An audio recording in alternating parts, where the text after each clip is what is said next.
the Lord appeared to Abraham near the great trees of Mamre while he was sitting at the entrance to his tent in the heat of the day. Abraham looked up and saw 3 men standing nearby. When he saw them, he ran from the entrance of his tent to meet them and bowed low to the ground. Abraham said, "If I have found favor in your eyes, my lord, do not pass your servant by. Let a little water be brought, and then you may all wash your feet and rest under this tree.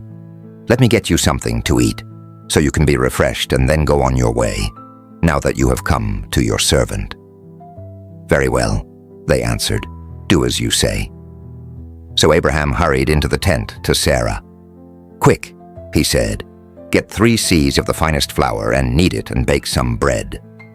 Then he ran to the herd and selected a choice, tender calf and gave it to a servant, who hurried to prepare it. He then brought some curds and milk and the calf that had been prepared and set these before the men. While they ate, he stood near them under a tree. One of the men asked him, "Where is your wife, Sarah?" "There in the tent," he said. Then the Lord said, "I will surely return to you about this time next year, and Sarah your wife will have a son." Now Sarah was listening at the entrance to the tent, which was behind him. Abraham and Sarah were already very old, and Sarah was past the age of childbearing.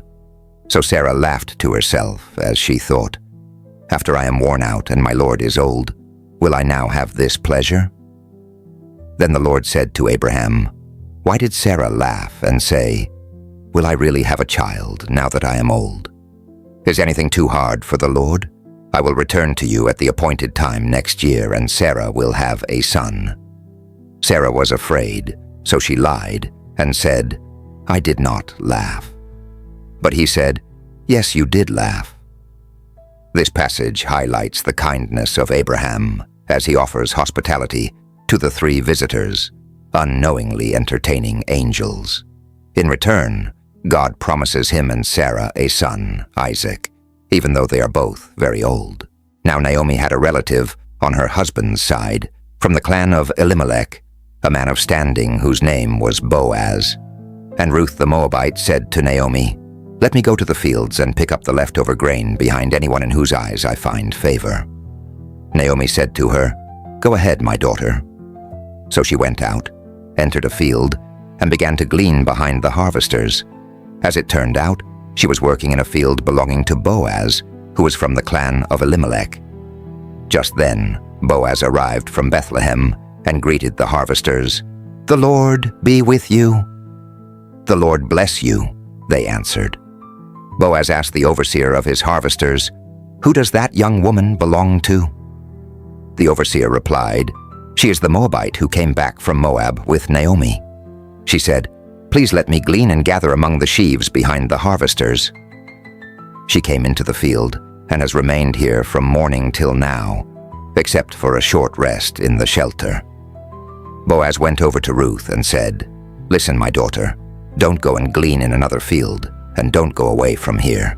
Stay here with the women who work for me. Watch the field where the men are harvesting, and follow along after the women.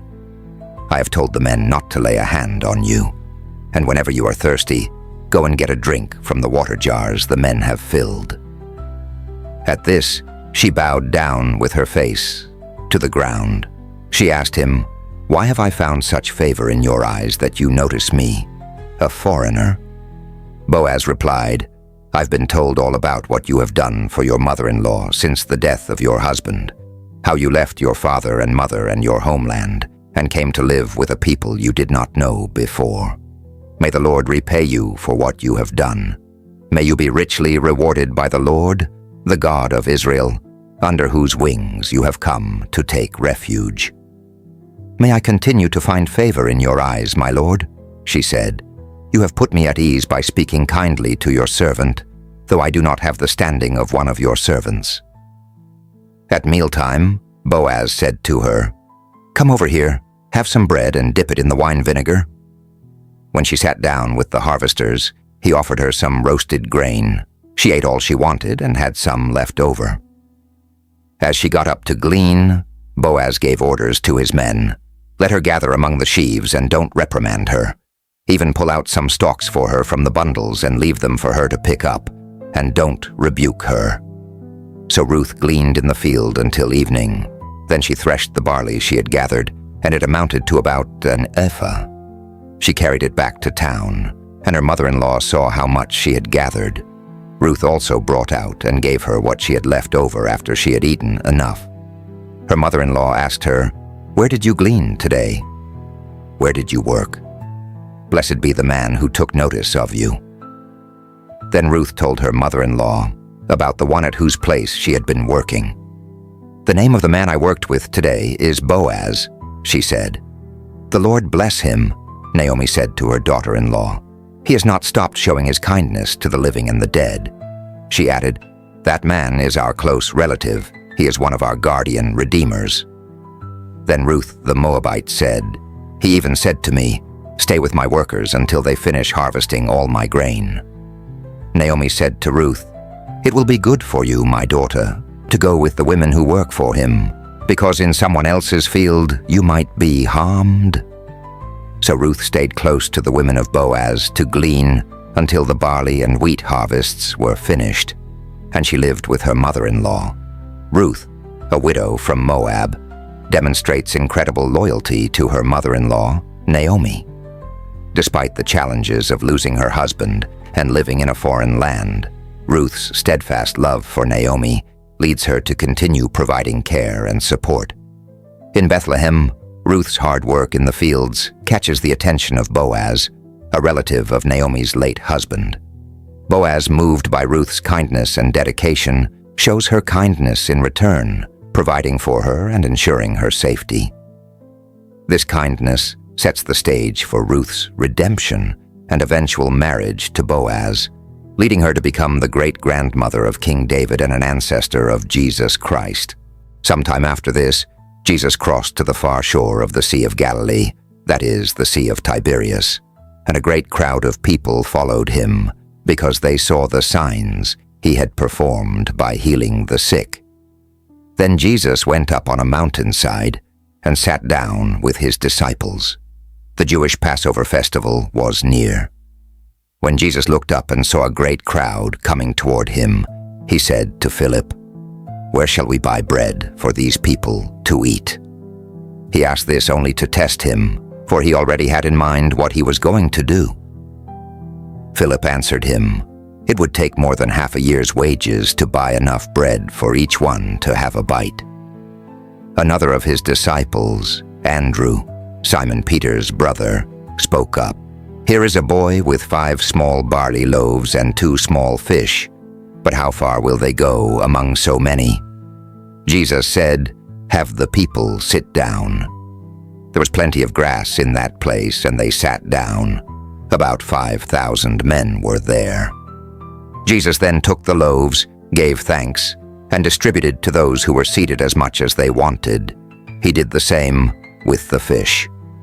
When they had all had enough to eat, he said to his disciples, "Gather the pieces that are left over. Let nothing be wasted." So they gathered them and filled 12 baskets with the pieces of the 5 barley loaves left over by those who had eaten. After the people saw the sign Jesus performed, they began to say, "Surely this is the prophet who is to come into the world." Jesus, knowing that they intended to come and make him king by force, withdrew again to a mountain by himself. In this passage, Jesus performs the miracle of feeding 5,000 men, plus women and children, with just 5 loaves of barley bread and 2 small fish. After the crowd sees this miraculous sign, they begin to recognize Jesus as the promised prophet. However, Jesus withdraws from the crowd because they want to make him king by force. This story not only highlights Jesus' compassion for the physical needs of the people, but also points to his divine ability to provide abundantly and meet spiritual needs as well. Early in the morning, Jesus went to the temple courts, and all the people gathered around him as he taught. Suddenly, the teachers of the law and the Pharisees brought in a woman caught in adultery. They made her stand before the crowd and said to Jesus, "Teacher, this woman was caught in the act of adultery. The law of Moses commands us to stone such women. What do you say?" They asked this to trap him, hoping to find a reason to accuse him. Instead of answering immediately, Jesus bent down and began writing on the ground with his finger. The crowd waited in silence, watching his every move. But the accusers kept pressing him for an answer. Jesus stood up and said, "Let him who is without sin among you be the first to throw a stone at her." Then he bent down again and continued writing on the ground. One by one, the people who had gathered began to leave, starting with the oldest. They realized that none of them were without sin and had no right to judge the woman. Soon, only Jesus and the woman remained. He stood up and asked her, "Woman, where are they? Has no one condemned you?" She replied, "No one, Lord." Then Jesus said, "Neither do I condemn you. Go and sin no more." This story teaches us about Jesus' kindness, mercy, and forgiveness. The religious leaders sought to condemn, but Jesus chose to restore. His kindness reminds us that while we are all sinners, we are also offered grace. Instead of judgment, Jesus calls us to repentance and a renewed life. God sends Elijah to Zarephath. During a great drought in Israel, the word of the Lord came to Elijah, "Go at once to Zarephath in the region of Sidon and stay there. I have directed a widow there to supply you with food." Obediently, Elijah traveled to Zarephath, a small town in a foreign land, where he encountered a poor widow gathering sticks at the town gate. Elijah approached the woman and said, "Would you bring me a little water in a jar so I may have a drink?" As she was going to fetch it, he called out, "And bring me, please, a piece of bread." The widow turned to him with sorrowful eyes and replied, "As surely as the Lord your God lives, I don't have any bread, only a handful of flour in a jar and a little olive oil in a jug. I'm gathering a few sticks to take home and make a meal for myself and my son, that we may eat it and die." Elijah looked at her with kindness and said, "Don't be afraid. Go home and do as you have said. But first, make a small loaf of bread for me from what you have and bring it to me, and then make something for yourself and your son. For this is what the Lord, the God of Israel, says, the jar of flour will not be used up, and the jug of oil will not run dry until the day the Lord sends rain on the land." Trusting Elijah's words, the widow did as he asked. To her amazement, every day there was enough flour in the jar and oil in the jug to prepare food for herself, her son, and Elijah. Just as the Lord had promised, the jar of flour never emptied, and the jug of oil never ran dry, sustaining them through the famine. This story highlights God's provision and the widow's faith and kindness. Even when she had almost nothing, she showed hospitality and generosity to Elijah, and in return, God blessed her abundantly.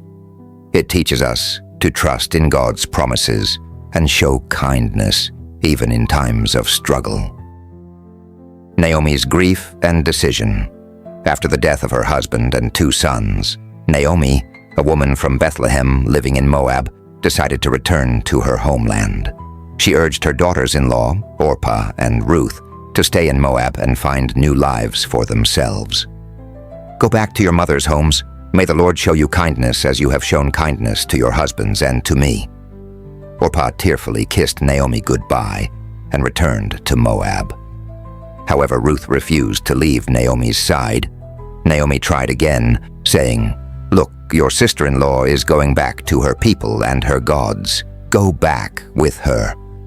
Ruth, filled with love and loyalty, held Naomi's hands and made a heartfelt vow. "Do not urge me to leave you or to turn back from following you. Where you go, I will go, and where you stay, I will stay. Your people will be my people, and your God, my God. Where you die, I will die, and there I will be buried. May the Lord deal with me be it ever so severely, if even death separates you and me." Seeing Ruth's unwavering commitment, Naomi stopped persuading her. Together, they journeyed to Bethlehem, where God's providence would soon unfold in their lives. Ruth's story teaches us about kindness, loyalty, and faithfulness. Even in hardship, she chose to show love and devotion to Naomi, trusting in God's plan. Her kindness was later rewarded when she became part of the lineage of King David and ultimately, Jesus Christ. As Jesus traveled along the border between Samaria and Galilee, he entered a village where 10 men suffering from leprosy stood at a distance. Because they were considered unclean, they could not approach others. Seeing Jesus, they lifted their voices and cried out, "Jesus, Master, have mercy on us." Jesus looked at them with compassion and said, "Go, show yourselves to the priests." Obeying his words, they turned to go, and as they walked, their skin was miraculously healed. 9 of the men, overjoyed, continued on their way without looking back. However, one man, a Samaritan, stopped when he realized what had happened. Instead of hurrying away, he turned back, praising God in a loud voice. The man ran to Jesus, fell at his feet, and thanked him with deep gratitude. Jesus looked at him and asked, "Were not 10 cleansed? Where are the other 9? Has no one returned to give praise to God except this foreigner?" Then he said to the man, "Rise and go. Your faith has made you well." This story highlights the power of gratitude and faith.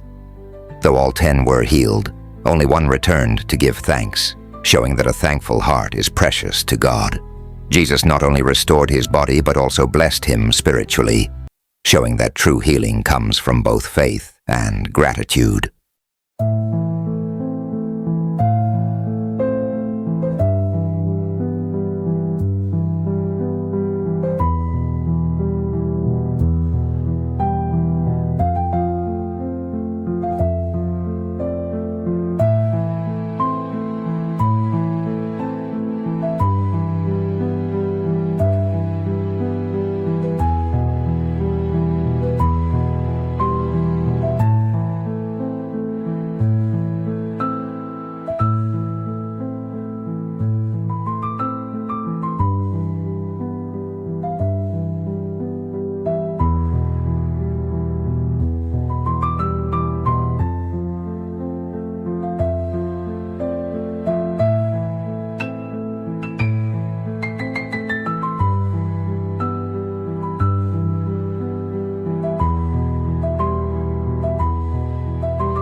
you.